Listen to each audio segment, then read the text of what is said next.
Hello everyone, this is Gizem from Ankara, Turkey. We wanted to make a kind of plastic pollution performance and a kind of plastic pollution poetry recital with my theater company, my theater team, and my students, my BA students. And we want to perform these performances, both poetry recital and the dance choreography, to you. But before that, I will give a very brief talk about plastic pollution and how serious it is actually.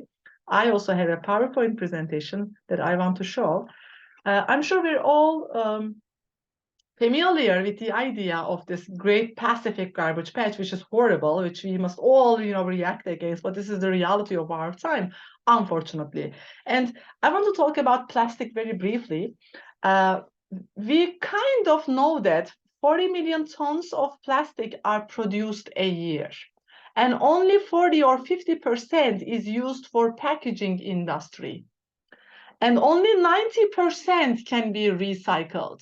So we feel ourselves very comfortable in our daily practices because we have a recycling center. So we recycle plastic. Yay, perfect, great. But this is wrong. This is just to create an illusion because we can understand that only 9% of the plastic can be recycled.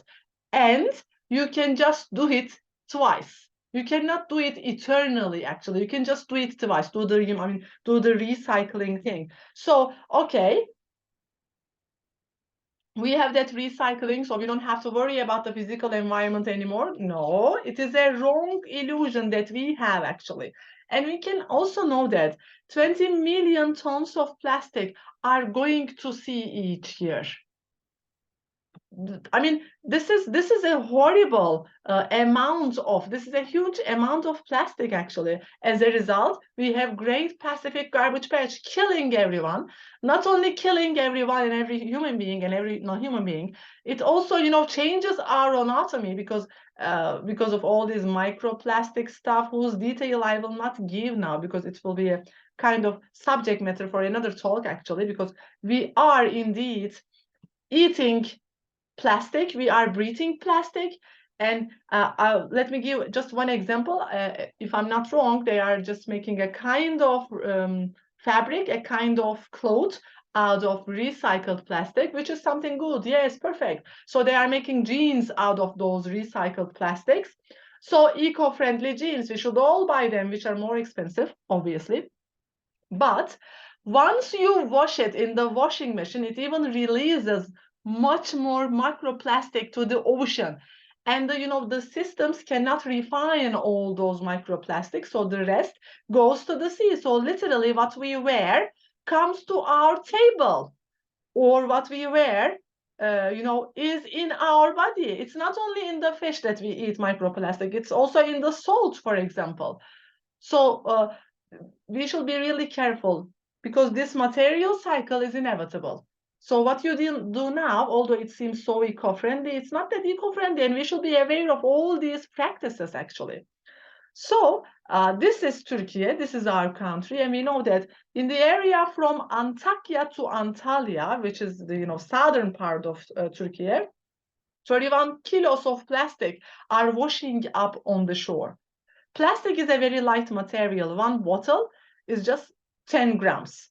So think about the scale. And it's not only our plastic waste, it's coming from Egypt, Syria. Our plastic waste is going to Greece, for instance. So again, a material cycle that we cannot escape from indeed. So we are breathing plastic, but how did it start then? Most probably capitalism might be the reason, because in capitalism, or in extreme form of capitalism, let me say, the link between production and consumption is lost. So now capitalism always, refreshes itself, let me say. Now we have green capitalism again, yay, environmentally friendly products, but they are more expensive first, so environmental justice problems, okay. But they are producing even more energy to produce environmental friendly products. So you have to discard the washing machine at in your house because it's not environmentally friendly. So you're buying a new one. So you are producing much more energy than needed indeed. You don't need one because you already have one washing machine indeed. So we said we are eating plastic in salt. Let me give you the statistics. For example, the average consumption of salt in Turkey for an adult is 15 grams a day. Based on this, for a year, an adult is consuming 300 grams for marine salt, 220 grams for lake salt, and 70 grams for rock salt, which all have microplastic particles, which is horrible. We are coming from the Mediterranean, actually. So Mediterranean is named White Sea in our culture.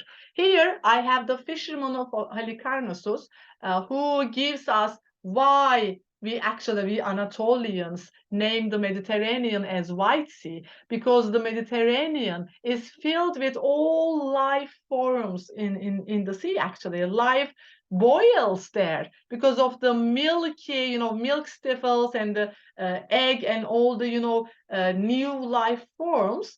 That's why the sea turned milky white with the currents of fish and motherhood. That's why the sea appears like a divine light. That's the reason why the sea is called the White Sea in Turkish, he says. I won't read the quotation to save time. You can read it by stopping the video right now. And the fisherman of Halicarnassus also says, it's no joke, the sea was talking quietly. Now, the sea is not talking quietly at all. The sea is screaming at jet engine volume that plastic pollution is harming everyone. We have, a cry of plastic pollution in the sea right now. So based on all these, facts and all the, terrible conditions of the seas in Turkey, in our country, we wanted to bring an awareness of this problem with our dance choreography plus poetry recital, which you will watch after this, kind of presentation. But first, I have to mention a few names which gave us inspiration, which gave me actually inspiration for this performance, for the dance choreography. The first one is Pınar Yoldaş, who is a Turkish artist. Pınar Yoldaş's An Ecosystem of Access is actually a continuation of the artist's former studies, like Scream, Fabula, Shock Therapy After Evolution, which are all dealing with different aspects of the, human impact, anthropogenic impact on the planet, indeed.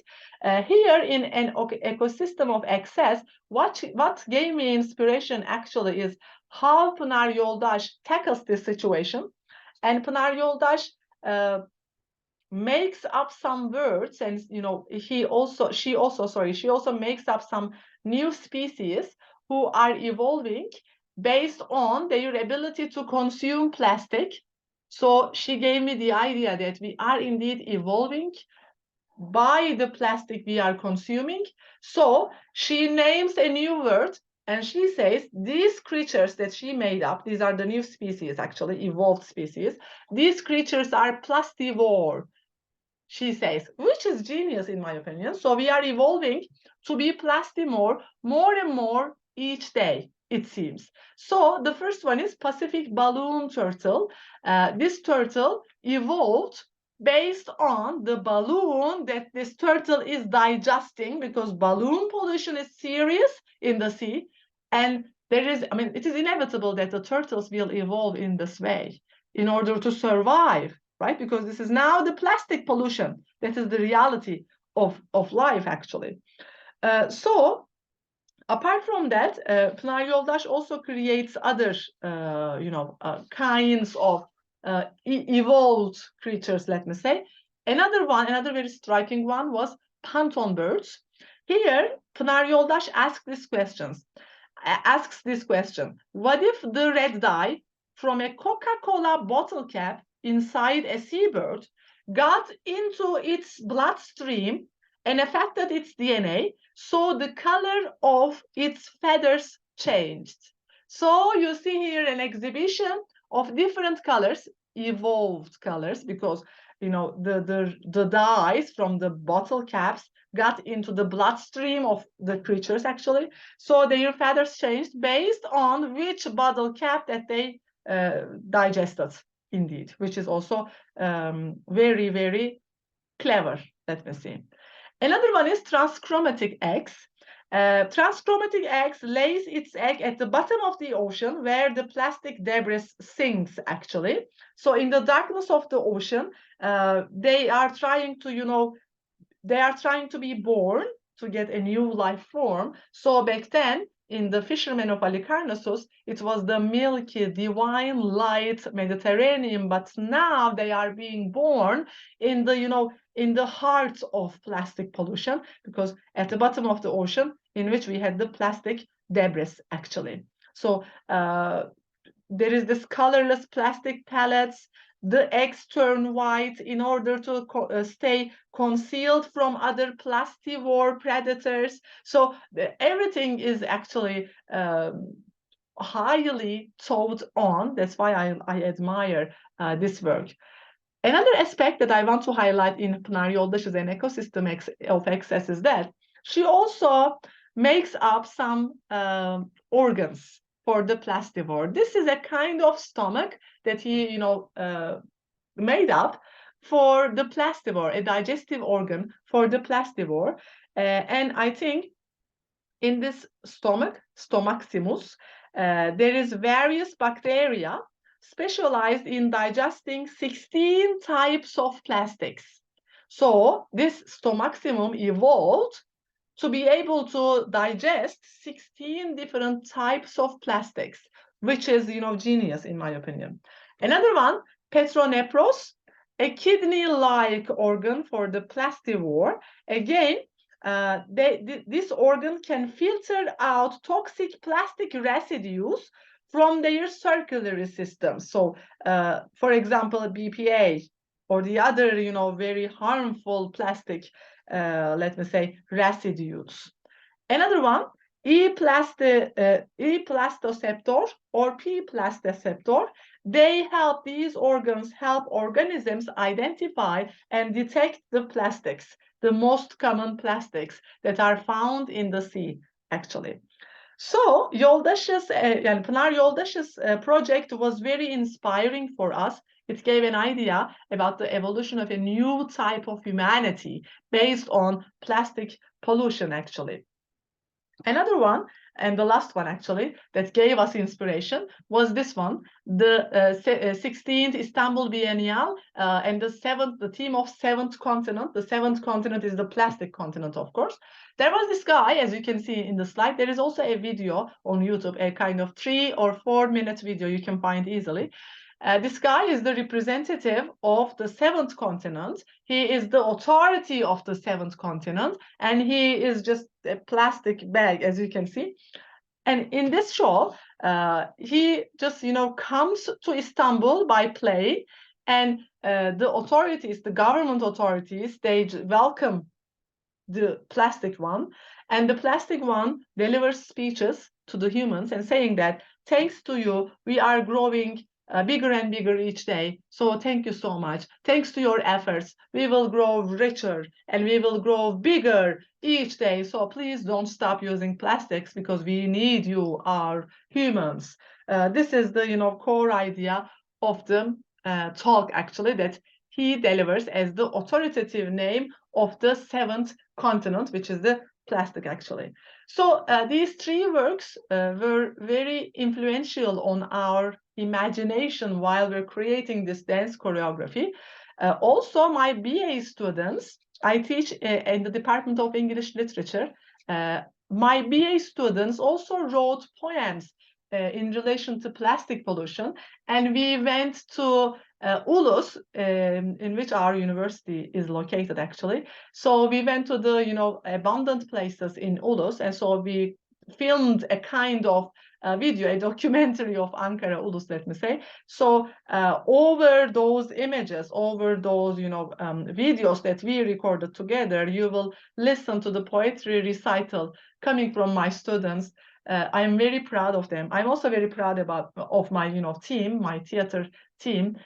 So here comes the dance choreography first and the poetry recital second. I hope you enjoy them. I hope all these 2 performances will raise more questions and will disturb someone and will lead someone to stop some practices of plastic consumption and pollution. So have fun and think a lot and get disturbed a lot. Thank you so much.